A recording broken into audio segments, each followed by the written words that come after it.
जा रहा है। कंप्यूटर कैसे बता सकता हमारा नसीब कहाँ जा सकता है? कंप्यूटर नसीब अगर बताएगा ही तो हमारा और आपका मरने का तय बस कर सकता है। कल के डेट में कब मरेंगे, कहाँ मरेंगे, कैसे मरेंगे। ऐसे थोड़ी होता है कि कल के डेट में कहाँ क्या होने वाला है। परसेंटेज जो सेट कर दिया जाएगा वही बताएगा। आपके कहने का मतलब है कि जो शराब का टेंडर हुआ है इसमें भी धांधलेबाजी हुई है। धांधलेबाजी 100% हुई है। तो धांधलेबाजी किस, यहीं पर नहीं, पूरे प्रदेश में हुआ है धांधलेबाजी। इसका क्या आधार है? इसका आधार क्या है? कंप्यूटर बताएगा। कंप्यूटर बताएगा कि हमारा नसीब क्या है। आगे आप क्या चाहते हैं? आप नसीब के लिए टेंडर किए थे या दुकान के लिए किए थे? दुकान के लिए किए थे। तो फिर दुकान में किस तरह की धांधलेबाजी हुई, उसमें वो धांधलेबाजी नसीब की बात कहाँ से आ रही? नसीब की बात कंप्यूटर बता रहा है।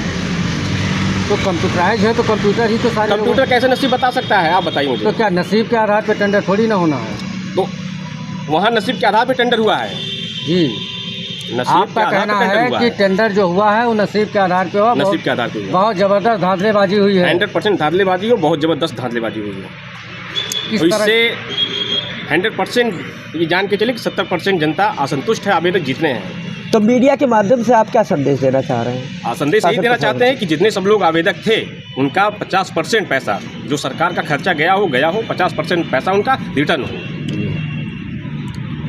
अगर 40,000 कहीं पड़ा है तो उसका 20% वापस हो, और कहीं 70% गया तो उसका 25% वापस हो। जो टेंडर में पैसा लगाया गया वो पैसा वापस होना चाहिए। वापस होना चाहिए, ये जान के चलिए। अगर ऐसे ही रहा तो ये जान के चलिए गरीब अपना नसीब ठोक के बैठा रहेगा और बड़े लोगों का काम होता चला जाएगा। आपका नाम और परिचय? मेरा नाम डब्लू आर्या है। मैं वार्ड नंबर 3 का सभासद हूँ, नगर पंचायत धौली। अच्छा, आपने कितना टेंडर डाला था? 2 टेंडर डाला गया था। दोनों नहीं आया? नहीं है। बात मेरा नहीं है, बात और लोगों का है। अब बात छोड़िए कि व्यक्ति का डाला गया, किसी का एक डाला गया उनका निकल के, किसी का 40 डाला गया उनका नहीं निकला।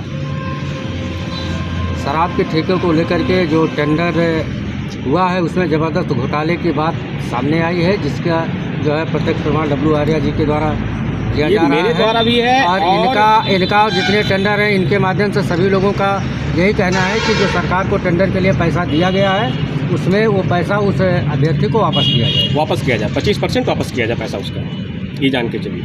क्योंकि आज के न्यूज में भी ये असंतुष्ट होकर के वहाँ से आवेदक निकले। अगर मान लिया सरकार टेंडर के नियमों को लेकर के आपका पैसा नियमानुसार वापस होता है, नहीं होता है, फिर आगे आपकी क्या रणनीति होगी? आगे रणनीति बताएंगे। कैसे आपको पता चला कि जिनका टेंडर एक भरा गया उन्हीं का ही निकला? क्या हुआ? कैसे आपको पता चला कि वो धांधलेबाजी हुई है कि जिनका एक ही टेंडर पड़ा था उन्हीं का निकला?